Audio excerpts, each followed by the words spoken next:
I invited Chad and Melody Fowler of Roots Farm Education Center to join us today because I have known them for a few years and they have an absolutely beautiful school in California. And I asked them to come on and share their story today. Thank you for joining me today. Thanks for having us, Adrian. Yes, thank you, We're Adrian. honored. Yeah, I'm excited. I really want my listeners to hear your story from the beginning and then where you are now. So we'll kind of ask questions along the way. But if you wouldn't mind starting with telling your story, because I think it's a pretty powerful story. Will do. Well, we both were teaching in public ed for 15 years. I was 13, Melody was 15. Um, and in our personal lives, things were getting kind of crazy in the world. And we're like, man, we need to kind of be ready if things don't go right. And we need to be self sufficient. And so we wanted us some land. We got some goats to provide milk and some chickens for eggs. And so we could have and I always had an interest in that and gardening. And then our daughter was in fifth grade, and Melody was reading Little House on the Prairie with her, and they were reading about how they were making jerky and tanning leather. And the girls were also, both of our daughters at the time were in 4-H. And from a teacher perspective, I was like, wow, this is an amazing program. I did 4-H as a kid, but seeing it from a teacher point of view, all the math and science and involved in building pens and record keeping and the responsibility of caring for animals was like this would be a great school idea setting to intertwine the two, the agriculture, the self-sufficiency, and education in academics. And we had pursued interests in potentially doing a charter, um, but that was state funded and it comes with a lot of regulation. We live in California, so Hmm. everything's got a lot of rules and regulation you have to follow. Some of them we don't all agree with. And let's see, we went charter. Lost my train of thought. Charter. I think you reached out to me when you were thinking about charter.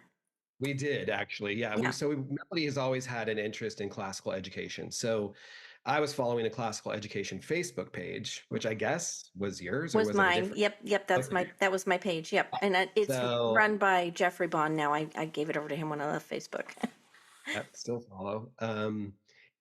So you had reached out and you're like, hey, you're starting a school? Can I give you a call? And I'm like, okay, this lady wants to call us, and this is kind of strange. But we spent what, an hour and a half, I think, on the phone with you that day, and we're like, wow, this is Charlotte Mason. This is like that really hit us. Did you want to talk anything about Well, that? it affirmed everything about how we believe children learn best. It was just, I don't know, it was truth that it felt just exactly what we needed for our program.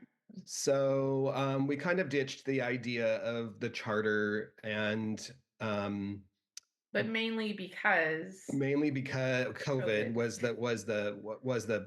gave us the push that we needed. And I was not looking forward to going back to another year of masking kids, not to mention everything that goes on in the government school system.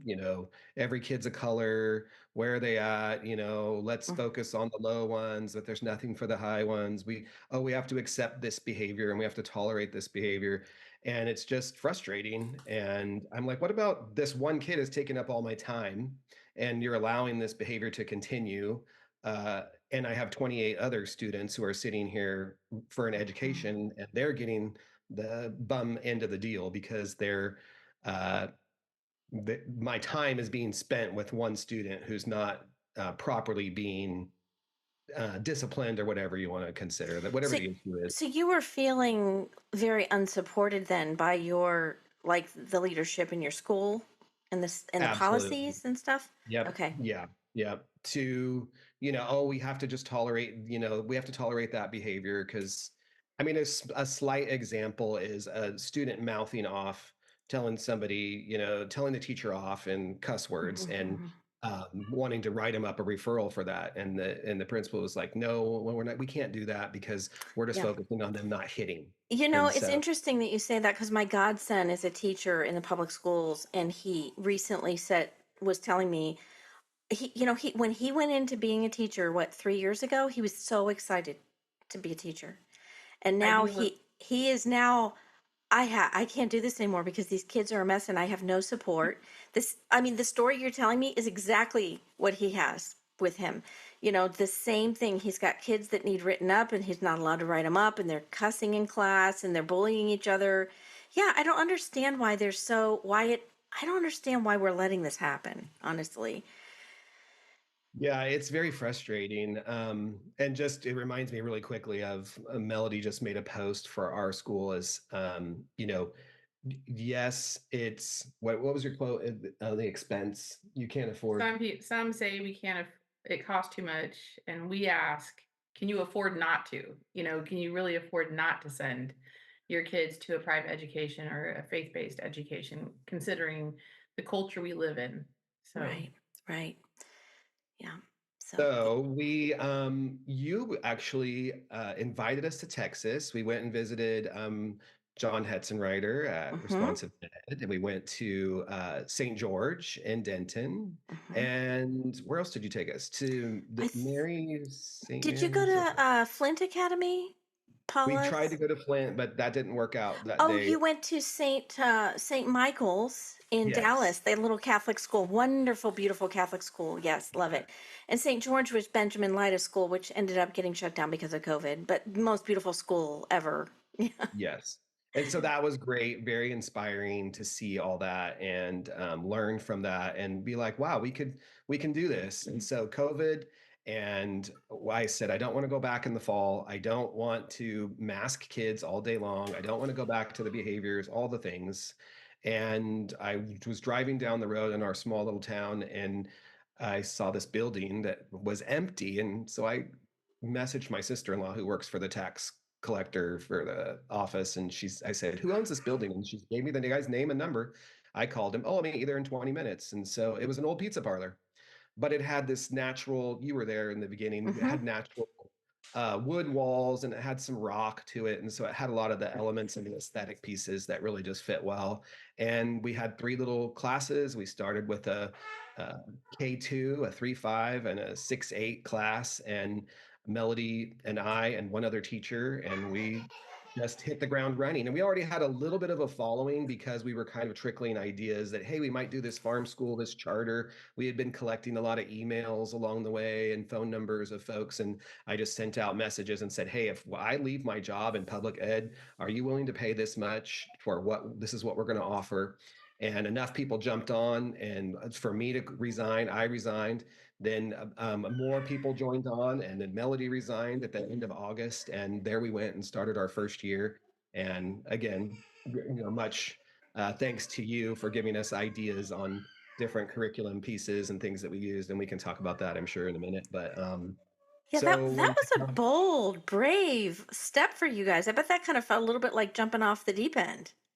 it was terrifying. It Yeah. was absolutely terrifying. Because we were both, I mean, we had gone to get he had his admin credential, and I went to get my admin credential. Amidst all of this, we lost our house in a fire. So that we lost our house in a fire in 2018. And that was kind of what just propelled us forward in a sense, because we were able to rebuild and purchase this property in the country in a rural area with 10 acres. Otherwise, there's no way we would have been able to afford it. So I always say that our troubles are a treasure trove of blessings. Mm. And that's exactly what the fire did for us. And so, yeah, it was like going through that year of COVID, just the pressures from our colleagues, these people that had been there for us after the fire, they were all just succumbing to all of this, they were conforming to this asinine, illogical, 6 feet apart, 3 feet, like all this craziness. And it was just hard to be in that environment. It was very toxic.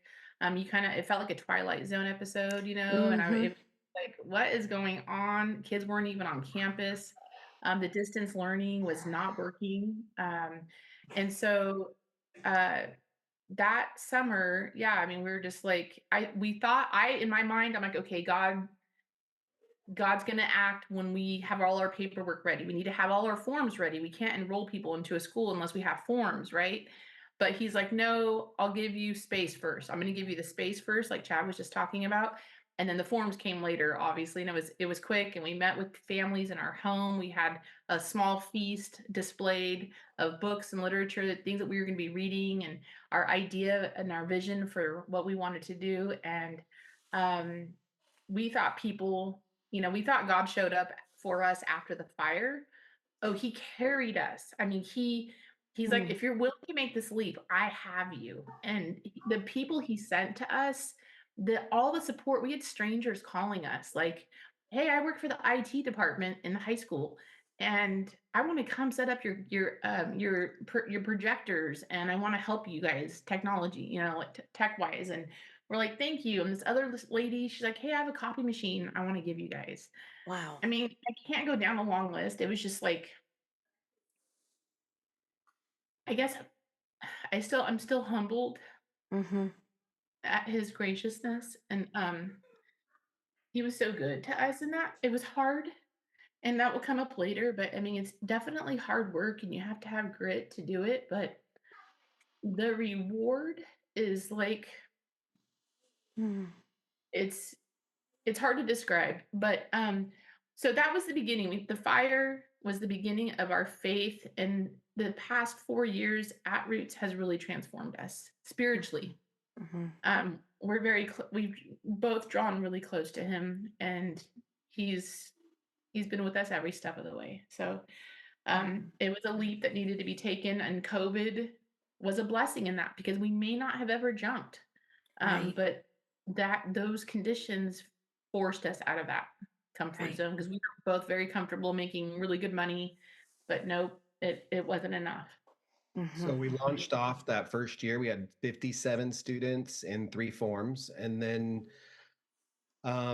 just grew from there. The next year, we think we've doubled. We almost had 94, and then the next year we started out with 110, and we've kind of leveled out in the just under 100 students right now. Next year, we're looking at about the same. Um, last Next year will be our first year of our 7-year-old class. We have one straight class of 18 students in the 7-year-old class, and then we have a straight 6-year-old class and a straight kindergarten. So we have this group that's moving up. The upper classes are a little more combined. And kind of phasing out. When we first started, we were a refuge for COVID parents who didn't want to mask their children. So they liked the farm concept, or maybe they liked the faith-based concept, but it was more of they didn't want their children to be masked. And so we had all these kids coming from different, unschooling, public school, homeschool, I mean, all these different avenues. And so they came, and we were just trying to, meet them where they were. And that's what makes Charlotte Mason an excellent philosophy for that is you meet the child where they are and you just want to promote growth. And but as the years went on, the last couple of years, the older kids,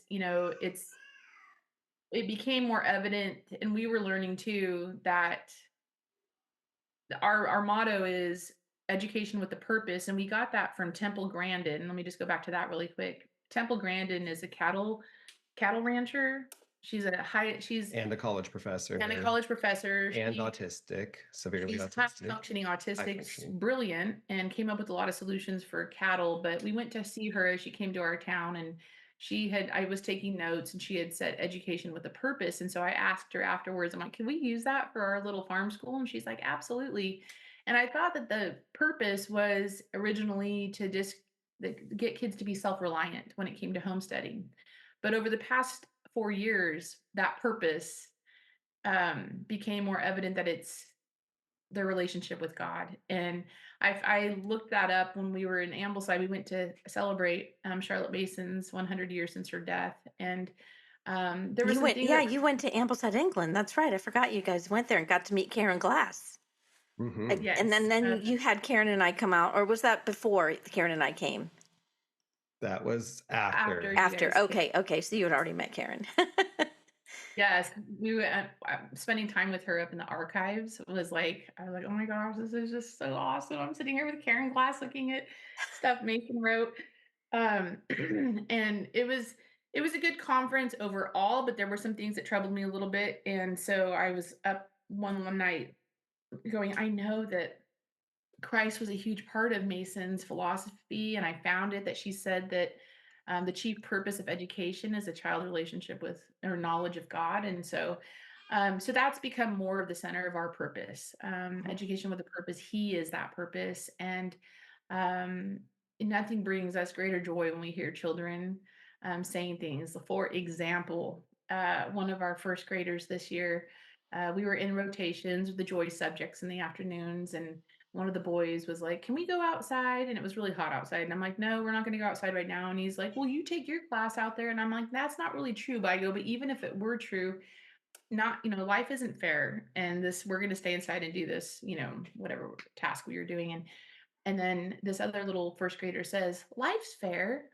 Um, and this little girl says, and her name's Arrow, she says, "If life was fair, we would all be hanging on a cross." Oh, phew. Wow. That's a 6-year-old? Yeah, Yeah. it's pretty good. This So is I would, where this okay, that is so profound. This is why we believe that children are fully human and capable of so much. We don't have to over lecture, we don't have to over teach them. They understand truth because they were created in God's image to know truth. And they can rationalize when they're that little. That's amazing. yeah, we were both, my jaw just hit the ground. I was just like, wow. Um, So, I mean, that's just so this younger group, so that was where the point I was getting at is that, I kept trying to keep my older kids. I'm like, "Oh, if they don't want to go back to public school." And for 3 years I had a wonderful group of kids, older kids that were just there to learn and just a love of learning, and it was just joyful and amazing. And but I couldn't hold them because space is the number one issue every time. And I'm like, I felt like God was saying, you need to expand, you need to focus on the young ones that have been here since kindergarten. You need to grow them because you're growing them in Charlotte Mason. These guys, yes, they're getting that Mason education, but they're also like, oh, the grass looks greener over there. There's sports over there, or there's this over there. And he's like, focus on this group here. So we're expanding our base. It's kind of an upside down funnel. So it's kind of the older ones are kind of getting pushed out at the top, and we're focusing on the base. Because they're growing up in a Mason education and they have a better understanding of what that looks like, what, the narration, and that it's, you know, some of the older kids get kind of that apathetic attitude where, oh, it's not cool to learn, or I don't want to look like I'm too smart. And so hopefully as these younger groups are coming up, it's going to be, we're creating love at the lower level and not having to change Right. change their mindset basically. So Yeah, I heard you say the word forms, and I want to just have you clarify what that looks like because a lot of our listeners, they're just familiar with grade 1, grade 2, grade 3. Can you explain, first of all, what the forms are, as well as how in the world you transitioned parents to understanding transitioning from the idea of putting my kid in first grade to a form? Explain that to our listeners. well, we wanted to speak more in the Charlotte Mason language, so it does confuse them sometimes. Still, they've been there a couple years. Like, I don't know what form my child's in, but we stick with it. So we have a kindergarten class, and for next year, looking forward, we have a Form 1B. That's our 6-year-old class. We have a Form 1A, our 7-year-old class. Then we have Form 2, which is going to be our 8 and 9-year-old class, and then Melody's usually has an older Form 3, but this year it looks going to be like a fifth, sixth, seventh grade Form 3 class. And so Hmm. we almost did a Form 2A and a Form 2B and then a Form 3. But I didn't have enough kids to stay for junior high. we learned a Hmm. lesson last year by hiring a teacher. And even though we didn't quite have enough students, and then financially, that just doesn't pencil out when you're paying and A salary for only a few students. yeah. Yeah. Yeah. But forms, Did, the parents love the forms. They love the idea of, you have a diverse group of kids, older and younger, usually in two different grade levels and within one class. But, again, we teach that we teach directly to the class, and then what they do with that knowledge in their written narrations or whatever, we base how well they're growing on their ability and in their mhm. age. And their growth. Do you Because my form feel two, this is a sorry, my question form I two was yeah, go ahead. my form two was fourth to sixth grade this year, so that kind of relates with Melody. What Melody was saying on where looking, well, why are they learning all the same thing? For math, everybody's in a different category basically, but for literature, science, history, geography, all of that, we're just looking for the growth in the individual, and the literature, the history, everything works for everybody. Interesting. Do you feel like the forms help to not pigeonhole the students into certain, like, more tightly categorized, you know what I'm saying? Feels to me like the form has a little more flexibility.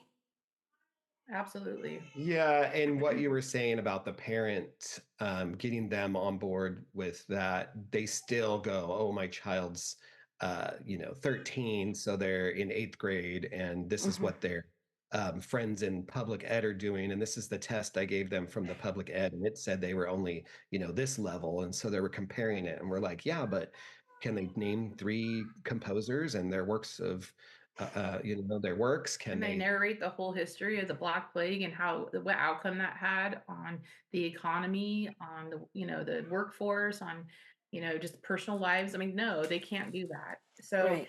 it's really it is had that's been a challenge because parents only have the model that they grew up with, and many come from a public school background, and so that's their point of reference. But it's a failing system, so it's like, Right. why are we comparing to a failing system?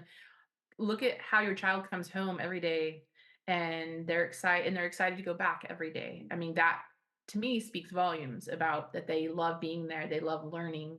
And so that's been a challenge trying to get parents on board. It Yeah. is difficult to train those parents, and that's why we had you come out, I think it was 2 years ago, and we're gonna do another something similar this summer, and we basically kinda say it's mandatory that you come because we want you to know what a Charlotte Mason education looks like, and we give them those examples of narration and, give them the example of what, living books are and given a composer study or an artist study and saying, "This is the feast that we're giving them. They're not doing reading and math all day. That's not all it is." And so it's a wide feast, and it is hard to get them to understand that. Some of them get it, but it's educating the parents is Mhm. very difficult. And it's very important. Yeah. And just to making them understand, when we meet with prospective parents, we kind of explain our day and the philosophy, Charlotte Mason philosophy, and they love it and they're on board and they're like, "Oh, yeah, this is great." And then I think they kind of along the way forget things because they're not in it every day. And we invite the parents, come in, sit in the classroom, be a Charlotte Mason student, come and sit with your child for the day, sit in their class, sit in another class so you can experience what it's like and go, "Oh, okay, I see how this is different." It's not worksheets, it's not, just getting through stuff. It's good conversation and relational learning, and yeah. Hmm. I want to ask a little bit about the curricula you use. So, coming out of the public school sector, I'm sure the curriculum is so different than what you were using before. Are there any books or math or science or curriculum you're using that is your favorite that you wished you had had like sooner in your life because you were public school teachers? What do you love? For me, it's the history.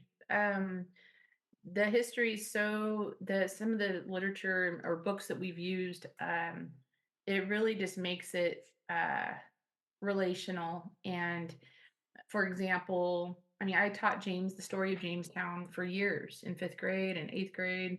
The starving time. We did this little detective thing about what caused the starving time. But this year we read a book, The Darkest Night in Jamestown, or something like I think that's the title of it. And it was like true stories of people who were there. And I know my students will never forget Joni and Tempe, these women that came from England to Jamestown, and just the trials, that and during the starving time, what they went through and what they saw and what that does to a human, and their unrelenting trust in God. was Mhm. just so profound. I'm like, "Oh my gosh, never before have I ever experienced Jamestown like the way I did." So, the living books piece in history makes it so important and relational, and it's like they're humans just like us, and they went through so much of the same thing we're going through. I mean, I can't imagine kids today. I mean, these older kids I've had, they've been through a pandemic, all of the media that's going on right now. Like the world looks very unstable and uncertain. But this has been going on for eons, and so having those stories and the character and the virtue that they can look to and go, I can be as strong as Joni and Tempe were during the starving time. I can, so that relational piece in history is just has been phenomenal for me. Interesting. Yeah. So you're giving, so this is one of the things I tell people too that is so different is they think the curriculum is the standards, but it's not. In a classical school, the curriculum should be the living ideas. It's the Mhm. ideas, the living ideas that are the curriculum. And that's why it's so important to read the living books and to narrate them. Yeah, Yeah. yeah. What about I for would you, Chad? say there's so much, but you turned us on to Right Start Math, which we absolutely love. And it's not you're this old, so this is the math that you're in. We actually all do math through our whole education center at the same time. And an example is I had mostly fifth and sixth graders in my math class, but I had two third graders, and I also had a freshman. The freshman had a lot of holes. The third graders were just moving along at an amazing rate. And so you want math to be challenging, but you want them to be successful. You don't want them to be lost. It's a great hands-on. Love Right Start Math. And the other I would say is, well, two other things. One is that I think the thought in the general government school scene is that elementary school students they never do world history, but Mm, there's so much great, so much, like Melody just explained, so much great information and learning that happens in world history. And I think that that's critical as that keeps coming up later on in life, and they read that again and again. They have a little bit of a foundation for that. They may not remember everything, but in science, this year especially, I did three different books that were um, all based on a scientist and their study of things. One was I think it's called Microscopic Something Worlds, and it's all about this scientist and using the microscopes and looking at things under microscopes and how you find these microscopic creatures. The other great one was an octopus scientist, a lady studying out off the islands of Fiji. And so they're looking for octopus that are very hard to find. And they find the shells and the bones of what they were eating. And so they know they're close. And the octopus fit inside these holds, and they have three brains and just all the different body parts. And it all comes up in this scientist study and, narration of their study, and that mm-hmm. was great. And the other one that we did was the island of Surtsey, which is off of, is it Greenland or Iceland? Anyway, a volcanic island that was created, and this boy sees the volcano explode out in the middle of the ocean, and the island that's formed. And later he goes and lives there and studies it, and just that perspective instead of a dry textbook and just facts. And this is a Right. volcano, and this is that, and it just that Brings it to life in a brings it different to way. life. Yeah. Yeah. Yeah, because you're hearing the science through stories, through Yes. Yeah. actual people's experience. Yeah. Yeah, that's beautiful. That's beautiful. I am curious how you do Right Start Math at different levels at the same time in one classroom. Well, not in one classroom. So one teacher does level A, one teacher level B, one Oh, teacher level gotcha. C. So the kids move to whatever Ah, appropriate level into a okay. different. So yeah. So then does that sort of fall into a little bit of a different category than forms? You have specific math forms kind of thing? Is that how you would Yeah. say? Yeah. Your Okay. math class might be different than your form Oh, for sure. that's really nice. That sounds like a very holistic approach. Yeah. I It's like worked that. well for us. So We want kids to love math. Karen Glass shared a story about her, I think it was her Yeah, her daughter, daughter. and how She met her where she was, and when she's able to do it, then she like learned to love it because they say that math brings the most anxiety with children, Yeah. and we've had kids repeat the level that we've been on, and I can see the growth and I can see the confidence come back. And so it's not just so puzzling, and they don't shut down. They're able to do it, and they're interested and they want to do it, so Hmm. it's and to me the basic number sense foundation, your fractions, decimals, percents, all of that is necessary before moving on into higher math. Hmm. And so it makes sense to have that solid before moving on. Right, right, right. That's interesting.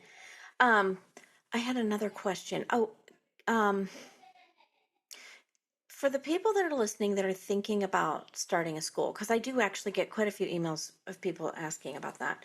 What would be some advice you would give to them? When we started writing out a Yeah, list. we did. Yeah. I mean, it's doable, and start small. Don't try to start big. But our faith in God was definitely probably the most important thing that got us going and off the ground. Um, And a vision for what you want. You have to have an idea of what is most important, and that has to be established first, and then definitely God provides it. And if you're willing to walk in it, He's gonna open those doors and things are gonna happen. Hmm. 'Cause we really see ourselves as we are serving Him, and this is His vision really, and we're just acting obediently and making it come to fruition. And so faith is essential because it's definitely hard work. I mean, to say yes, it's been a huge relief not being in public school. When I hear the stories, I'm so thankful I'm not there, but I also know that not everyone could do what we're doing because it requires, I mean, you don't have the summers off really anymore. You're always working, but I call it joyful industry because Hmm. it's for him and it's for his kingdom. And I'm happy, like the story last year was probably one of the hardest years we experienced. It was a year of major trials. And it's funny because I was like, oh, year 3 in public school was always the golden year that you were really gelling with your curriculum, your understanding of that grade level. Not the case when you're running a school privately, or a learning center privately. Uh, it was the year of major trials. I think, I mean, it started with losing a really close mentor, spiritual mentor friend. She was a missionary in Africa. Just major spirit. Just I called her faith an oak tree, and we enjoyed the shade because she had the scripture on her heart, and when you spent time with her, um, God's love radiated through her. He really Hmm. did, and everyone was drawn to her. So we were fortunate enough in all those years of public school for her to visit, and then she visited Roots. But anyway, God took her home that September. My dad had a stroke that November. We had planned to be in a space that summer, and it didn't work out with this church. And so we found out 3 weeks into the school year that it wasn't going to happen. So we were homeless and had nowhere to go. We had teachers, over 100 students, and we had nowhere to go. And we knocked on many church doors, and many were like, "Oh, sorry, we're not interested." And we're like, "We're faith based. We just need a place to meet on during the week." And many churches were like, "No, sorry, we're not interested." And so, thankfully, our staff and some of our families attended a small church and in an industrial park, and they let us stay and go meet there until December.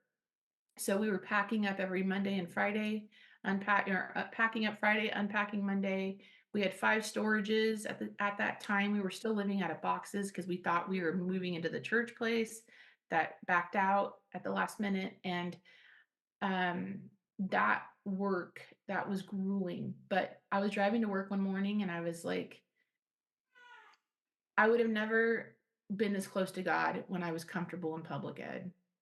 And I think that's the problem a lot of the time is we get so comfortable, we don't need him, and, um, we needed him, and we need him every day, and it became clear to me that that was, what Hmm. was to happen is for us to grow in faith. And so we went to Christmas break, nowhere to go. We didn't know we kids were coming back in January. We had no place to be. And so many restless nights, but lots of prayer and just complete surrender. Going, Mhm. God, I know you brought us this far. You're not going to abandon us. And I was on Facebook Marketplace one day and I found this rental and it was a house. And it came up a couple times and I kind of ignored it. But then I looked at who the property manager was, and it was a former neighbor and pastor of ours. And so I had scheduled to look at this commercial building that same day, but we met there and he gave us the tour. And he knew what we were doing, and he's like, "It's yours. It's yours." And I just Wow. started crying, and I was like, "Praise God." And this place, the place we're at right now is perfect for what we needed. It had a chicken coop, it had a small barn, it had trails so that we could do our nature walks.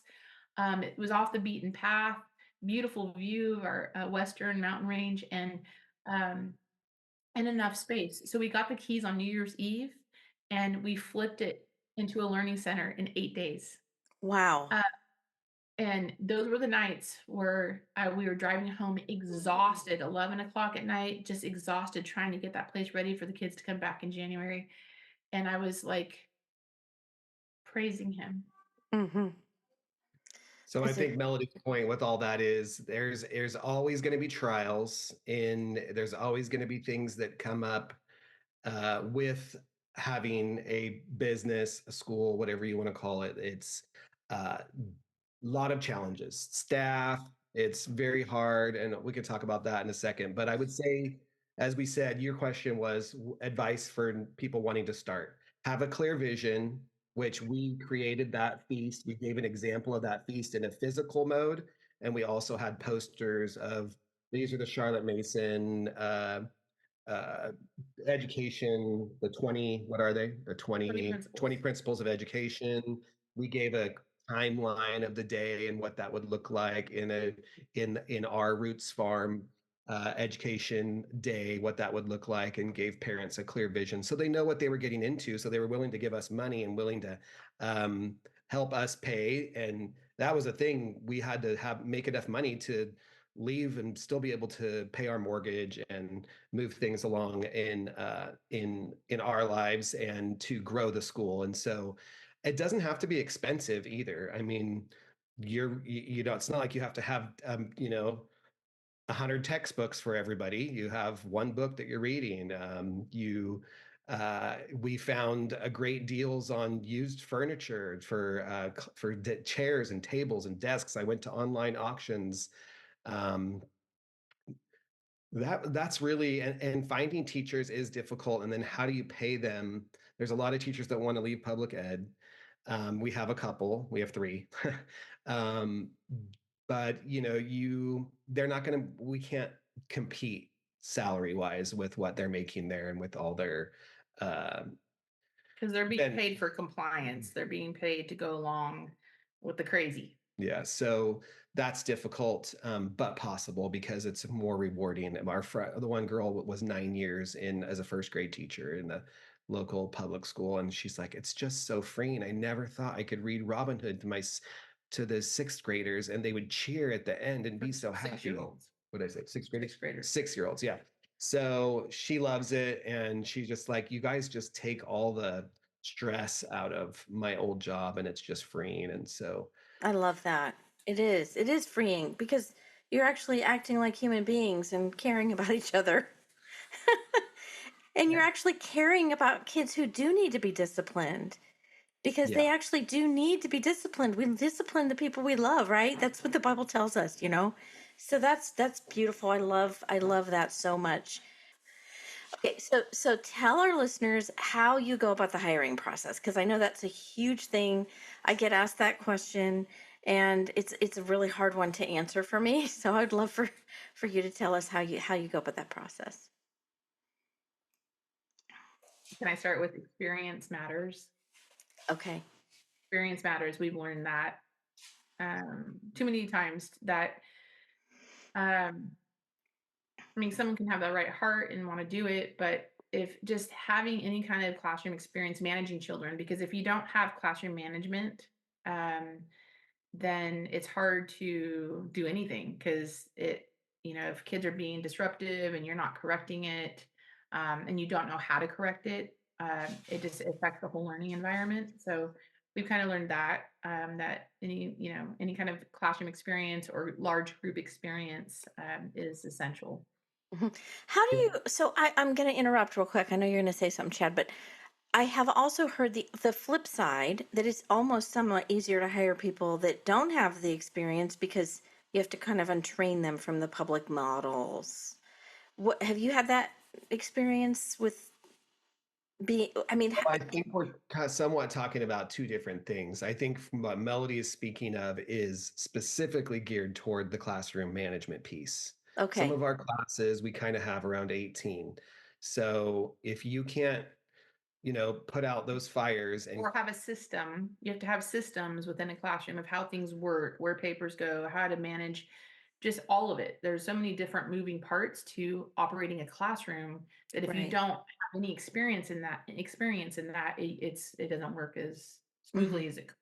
Okay. yeah, so that's critical in order to move along and get through the whatever you have planned for your day. Because if you're stopping all the time because Johnny's leaning back in his chair and oh he fell over in the chair and now he made a big scene and everybody's laughing and that just takes up time.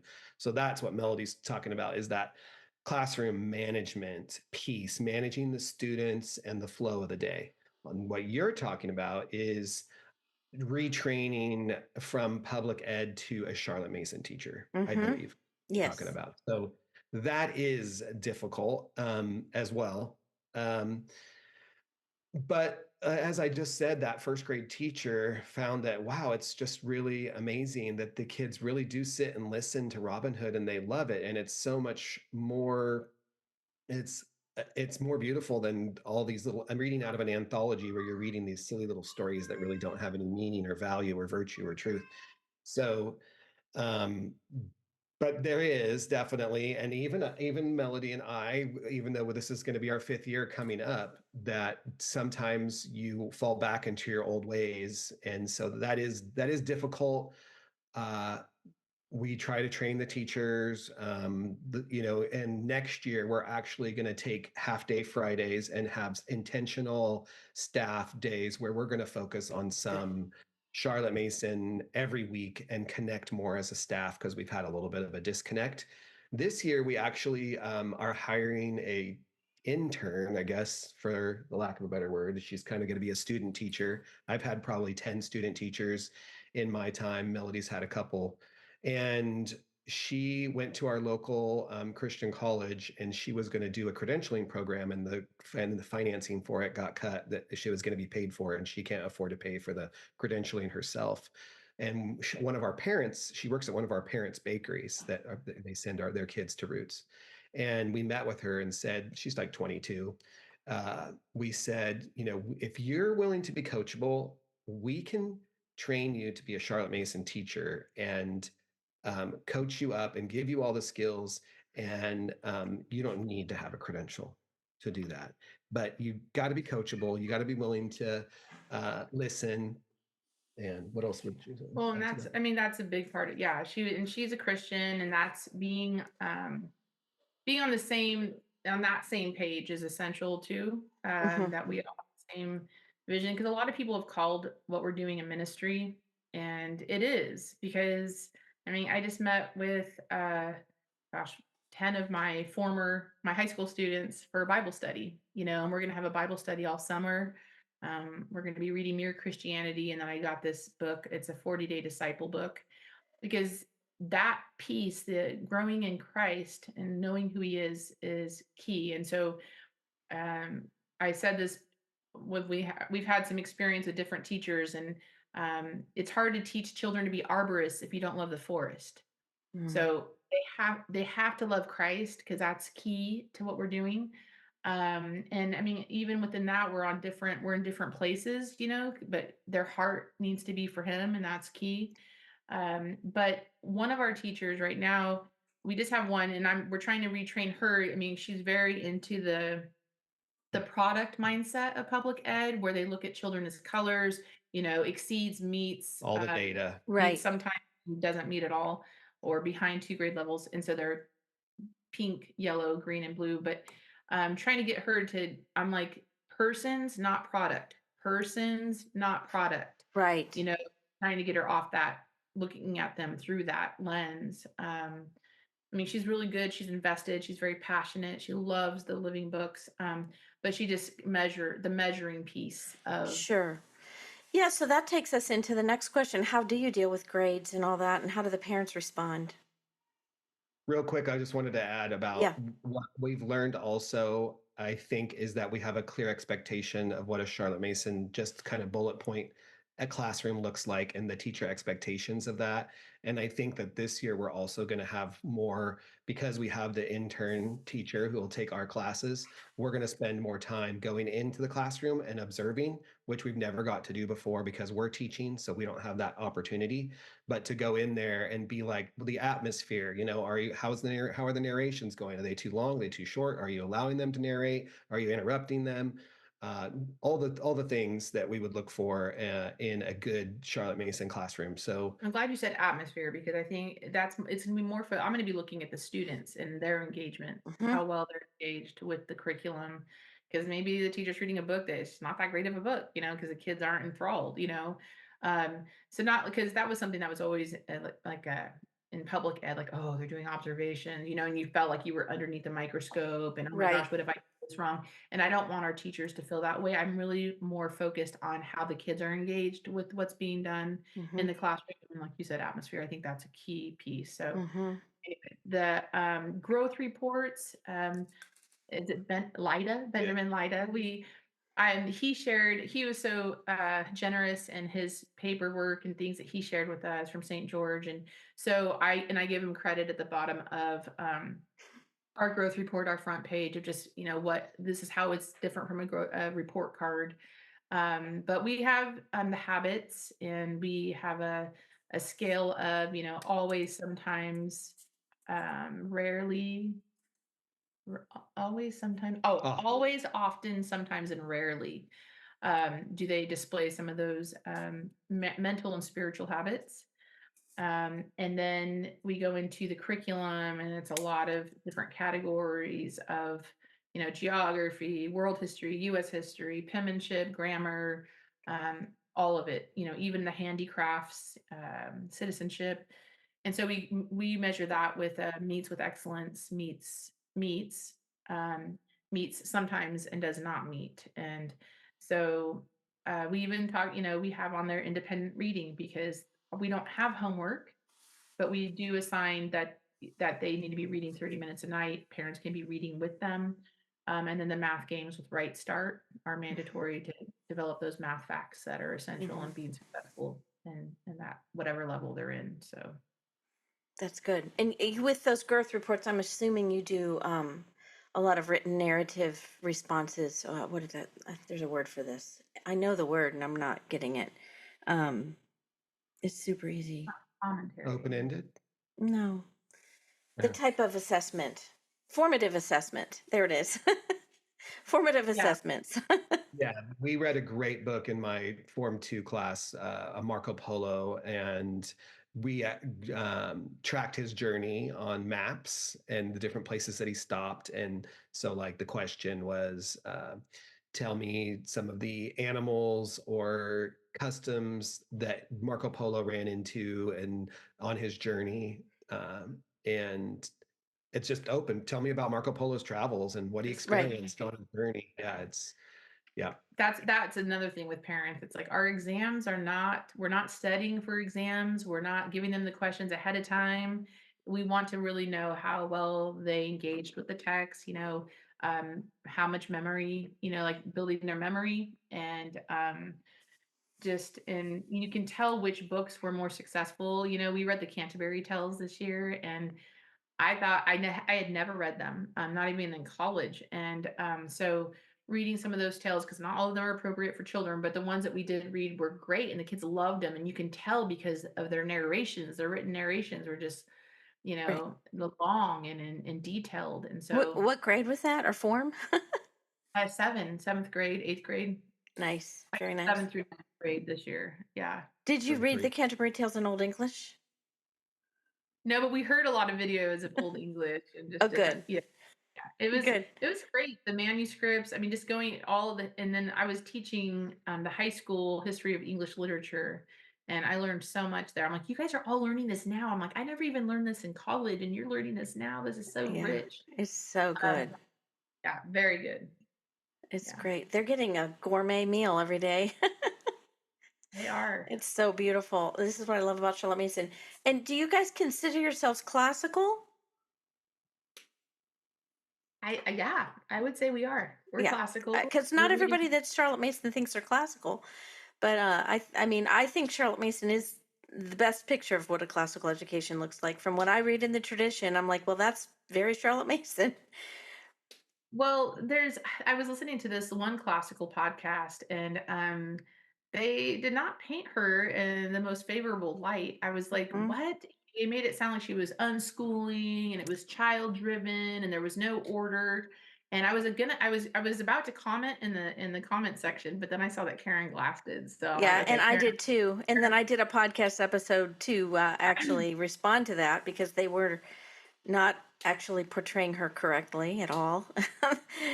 So, yeah, I mean, that's definitely out there. It's a spectrum, of understanding her philosophy. But if you're really following it closely and you studied and read her volumes, it's not that at all, no, So, yeah, I would definitely say we're classical, but we're a Charlotte Mason classical. So, exactly. Yep, that's what I Farm think too. school, which we didn't talk a ton about, but we do like we also in the afternoons, part of their day is the farm element. The kids take care of the chickens, they take care of the goats that we have there. Plus, we come to our farm and do work on our farm and fruit trees and nuts and growing crops and work with the other animals. We actually raised for our second year, we raised our own meat chickens this year. So the kids raised them from chicks up to the chicken processing and got to participate, those that wanted to, some more than others, participate in the butchering of the chickens to the final I product. love So this. I want to come to your school. mhm. I want to be there.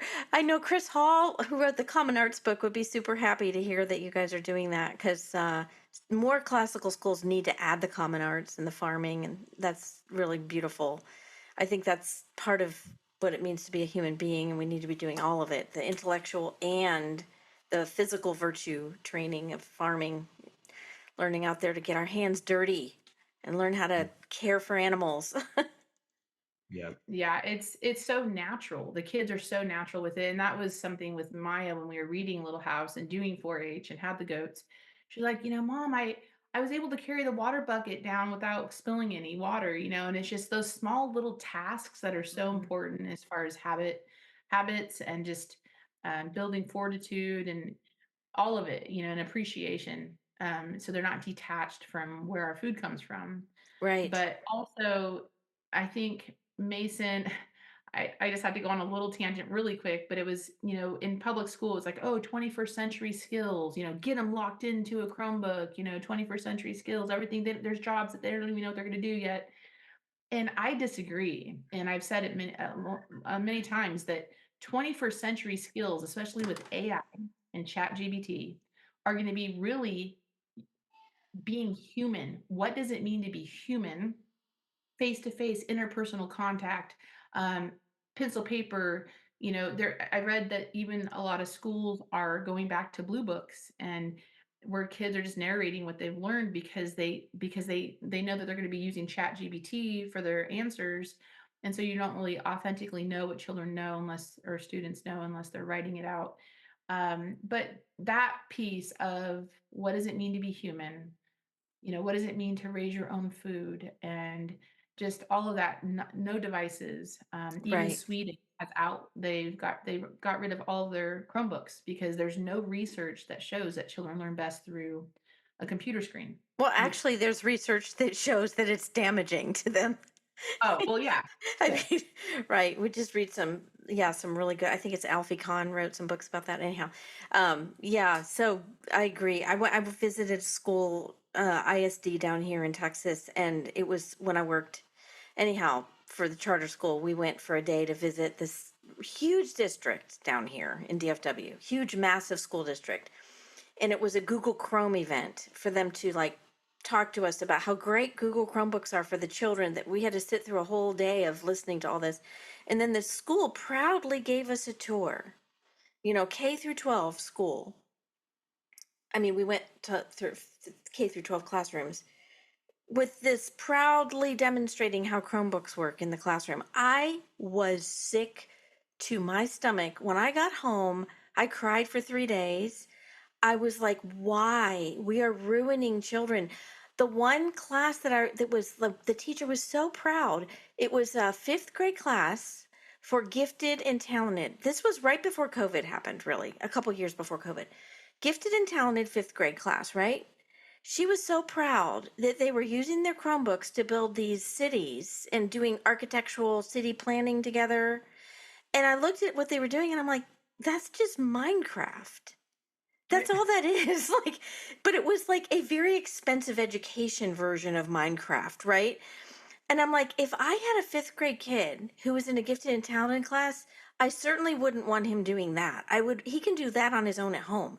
I would want him reading something like Homer, right? If he's in gifted and talented in fifth grade. I don't know. I was just, I couldn't even believe it. Or he should be reading good poetry. I was just like, Well, I it's really so literally cried for 3 days. I mean, probably I was upset for more than 3 days, probably for a month. I remember calling Benjamin Lida because this is when he had his St. George school. And I said, thank God you were doing what you're doing because these schools here are a mess. It's bad. It was worse than I thought. Like it was very disturbing. And I thought, parents don't realize how bad this is. It was yeah. so awful. And then even the second grade class, when the teacher was asking a question, and it was a comprehension question that was kind of in her Chromebook, to see if the kids were understanding the story. And the student brought up and asked this fantastic question because second grade was making a connection to something else they had learned. And I was like, oh, that's a good one. And she was like, well, we're not talking about that right now. We're talking about this. And I'm like, you just shut down a massive learning moment right now. I was just, yeah, because she was using her Chromebook and thought she had to follow her lesson plan, you know? Right. Anyhow, I'm going It's on like, my soapbox no, tangent here.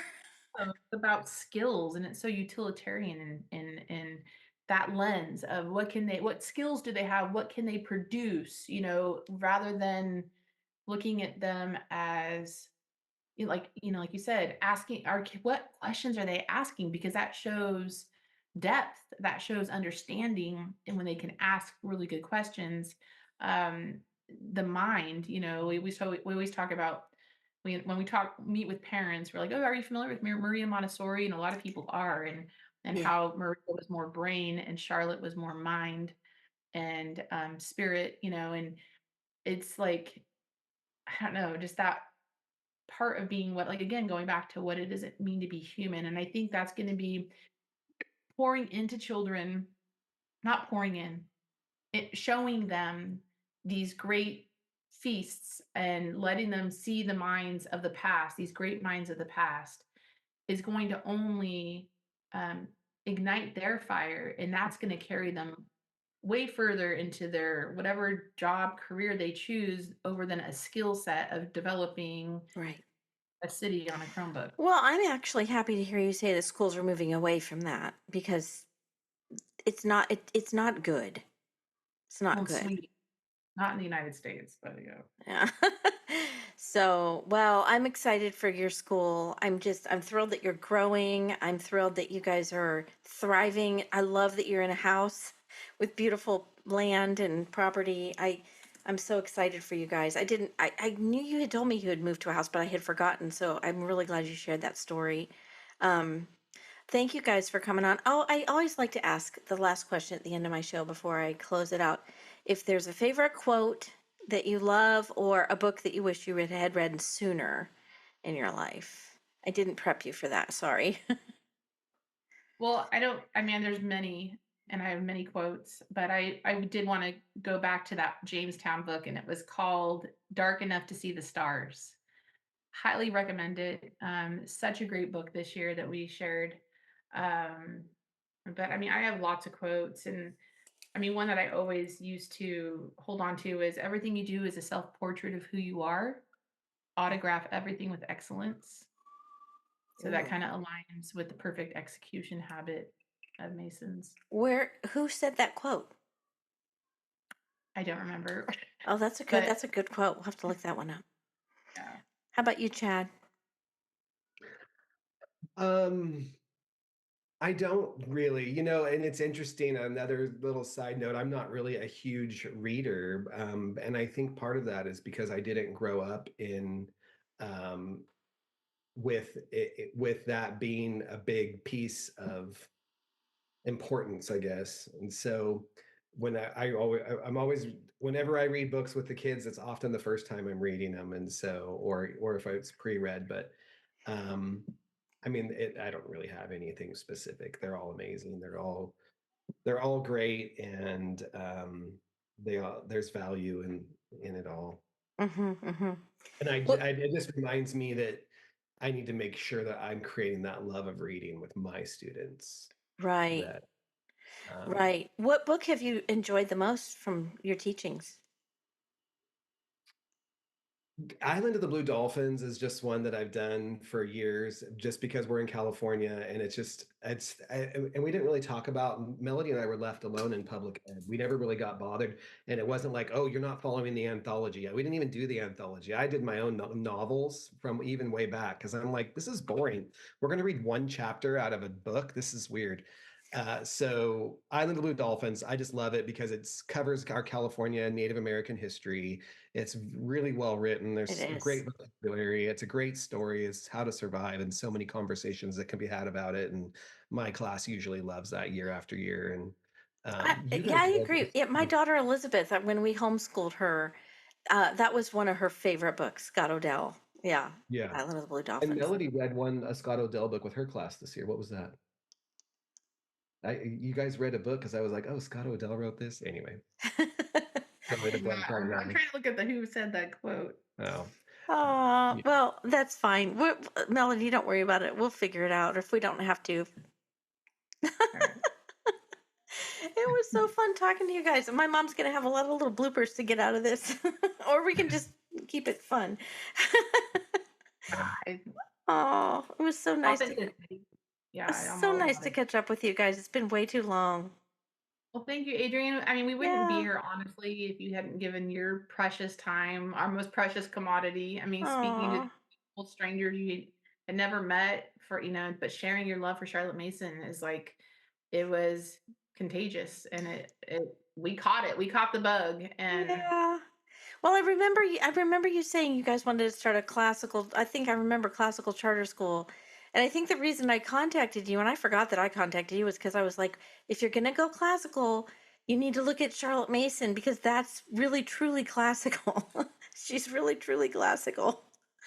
Oh, yeah, so I I want so much for there to be some type of classical education credentialing program of some sort that, we're like this gal that we're going to be training that she can get her classical school credential, yeah. Well, I um, mean, there's master's degree programs, and there's some really great ones. There's some that are, but some really good ones. But you guys could do a Charlotte Mason classical credential program. You should develop that. yeah, that That'd be She's great. actually like there's a local Bible college here, and Uh-huh. they're students, and that's on her list. I yeah. think that would be fantastic, and I'm all in. I'm all in. Right. One thing that we got connected with when we went to Ambleside, we rode back with Lisa Ector, and she has a school called Blue Willow, and she's connected with Alvieri. But she told us about this Herzog Foundation. You've heard of Herzog? Mm-mm. Oh gosh, I okay. mean, I've heard of it, but I don't know what it is. So, and I just, people tell you about all this stuff, and then you write it down like you're doing, and then one day you Hmm. find your note again or whatever, and like, oh, what is this? I don't remember. Anyway, I kept hearing about this because there was a group that I was following because we were doing some of the Alvery curriculum, and I was posting questions in there about how do we find, what do you guys do for your teacher evaluations, or how do you guys get parents to understand? And so they'll comment, or I think the question I asked was about teachers. Do you guys let your teachers' kids come for free?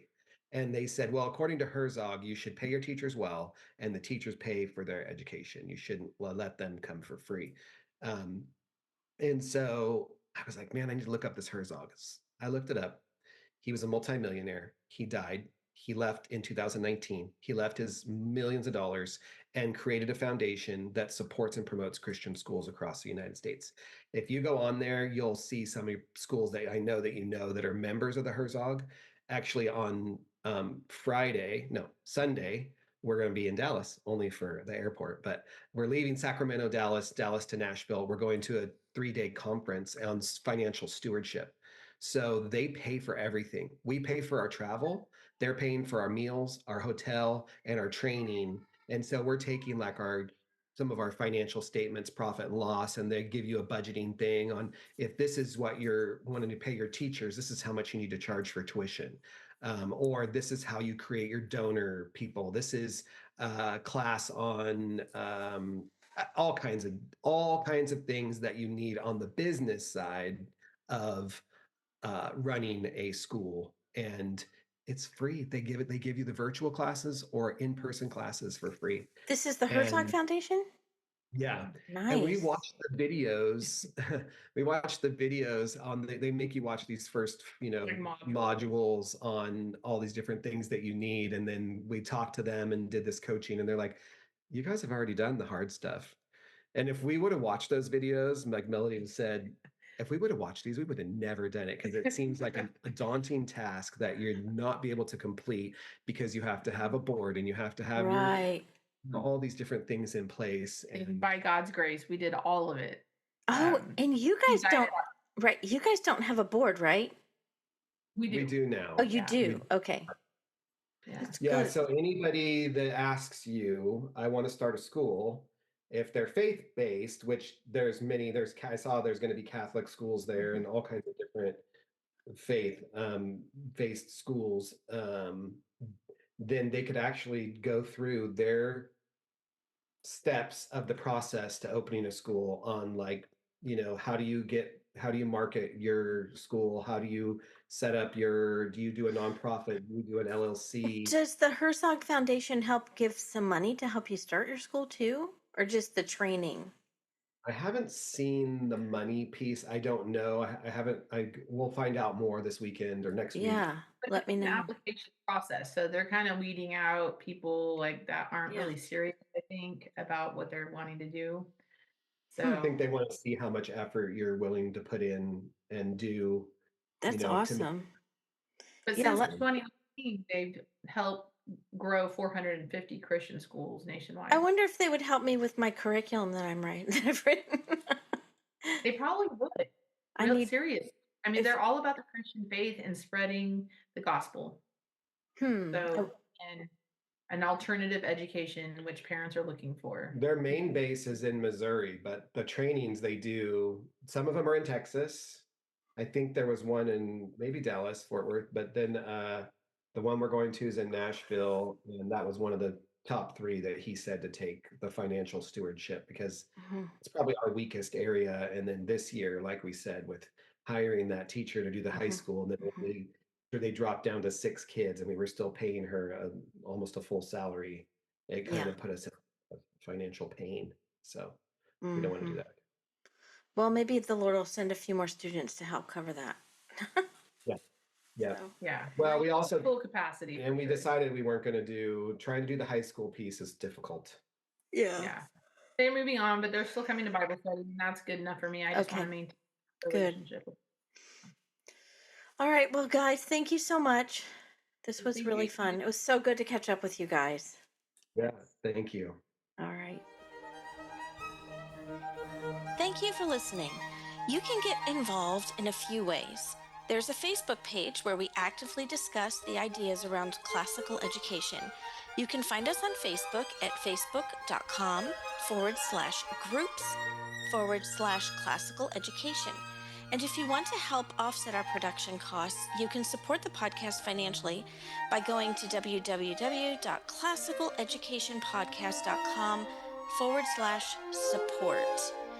As the great artist and educator John Ruskin once said, "Well, my friends, the final result of the education I want you to give your children will be in a few words this: they will know what it is to see the sky They will know what it is to breathe it, and they will know best of all what it is to behave under it as in the presence of a Father who is in heaven.